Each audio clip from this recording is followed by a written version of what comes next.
हर हर महादेव। ओम नमः शिवाय। देखो, जब जमीन के नीचे एक बीज निरंतर अंकुरित होकर के जमीन की सतह से बाहर प्रकट होती है तो एक नन्हे पौधे के रूप में वो स्थित रहती है। चाहे वो पौधा पीपल का हो या विशाल बरगद का हो, परंतु अपनी शुरुआती समय में वो एक नन्हा पौधा ही होता है और उसे कोई भी व्यक्ति अपने हाथ से जड़ समेत निकाल करके नष्ट कर सकता है ना।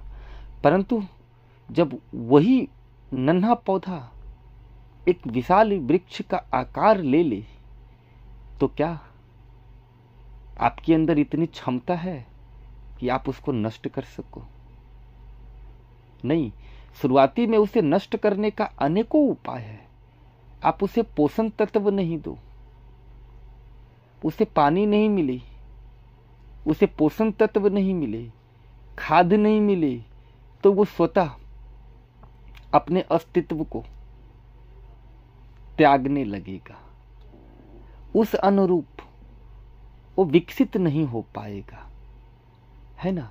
परंतु जब शुरुआती में आपने प्रारंभ में उसे बहुत सारा खाद पानी दे दिया, बहुत ज़्यादा पोषण दे दिया, तो धीरे धीरे वो अपने आकार को धारण करने लगेगा और एक समय ऐसा भी आएगा कि वो अपने आकार को इतना विकसित कर लेगा, इतना विशाल हो जाएगा कि आपके अंदर इतनी क्षमता नहीं रहेगी कि आप उसे नष्ट कर सको।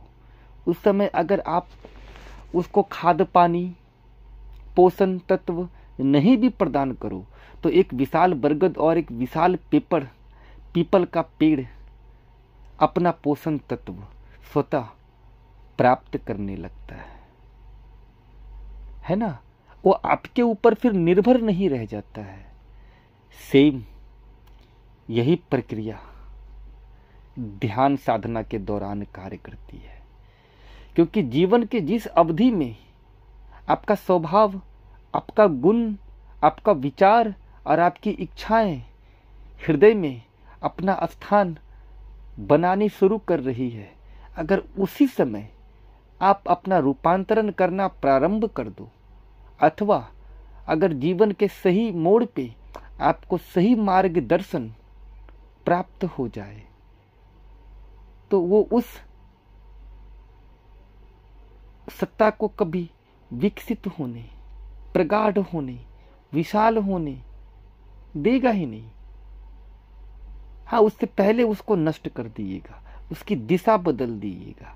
परंतु आज देखो, तुम्हारे चित्त और तुम्हारे हृदय में इतने सारे अनंत विषय, अनंत इच्छाएं, गुण, अवगुण, अनेकों तत्व और आवरण अपना अस्तित्व किस प्रकार से निर्मित कर लिए हैं कि तुम्हारे लाख मनाने और लाख चाहने के बाद भी तुम स्वयं का रूपांतरण नहीं कर पा रहे हो, है ना।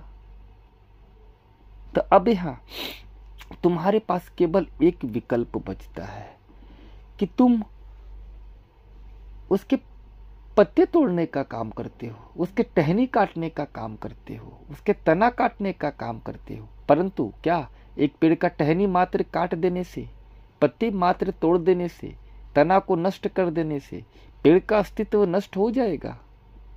संभव है? कदापि संभव नहीं है। इसके लिए तुम्हें उसके जड़ पे वार करना होगा। जड़ पे वार करने से तात्पर्य यह है कि तुम्हें मन को रूपांतरण ना करके स्वयं को रूपांतरण करने की प्रक्रिया को धारण करनी पड़ेगी।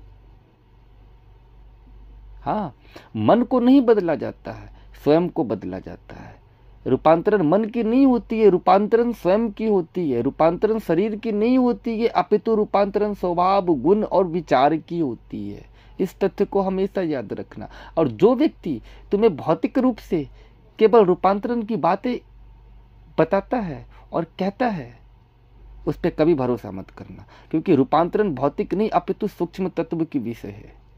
अगर समय रहते तुम्हें सही मार्गदर्शन प्राप्त हो गया होता, या फिर समय रहते तुमने अपनी दिशा को समझ लिया होता, तो आज ये मन, ये तुम्हारे चित्त, तुम्हारा हृदय में स्थित समस्त तत्व, समस्त विषय, समस्त इच्छाएं, समस्त गुण और अवगुण और जितने भी तरह का आवरण जो तुम्हारे चित्त को संकुचित किए हुए है, वो इतना विशाल नहीं हो पाता, परंतु अब विशाल हो चुकी है।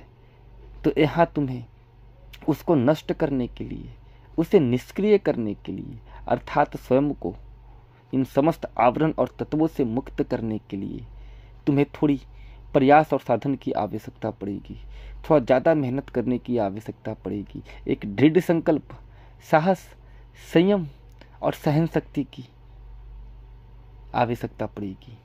इसके बगैर तुम उसे निष्क्रिय अथवा नष्ट नहीं कर सकते हो। इसके लिए तुम्हें एक नए वृक्ष को रोपित करना पड़ेगा, रोपना पड़ेगा, लगाना पड़ेगा। अब इससे क्या होगा, जब एक वृक्ष के बगल में एक दूसरा वृक्ष विशाल रूप ले लेता है, तो स्वतः अंदर ही अंदर उस वृक्ष को नष्ट करना शुरू कर देता है, उसे अपने आगोश में लेना शुरू कर देता है। यही कार्य साधन की है, यही कार्य किसी भी क्रिया की है, यही कार्य हर विधि की है। तो अपनी दृष्टि को यहाँ रखो, अपनी दृष्टि को उस तरीके से किसी विधि अथवा किसी क्रिया में उलझाने की गलती मत करो, सदैव उलझे रह जाओगे, रूपांतरण संभव ही नहीं हो पाएगी। मेरी बातें हमेशा याद रखना और स्वयं विचार करना, इस पे खुद सोचना, ठीक है। चलो अब मुझे आज्ञा दो। हर हर महादेव। ओम नमः शिवाय।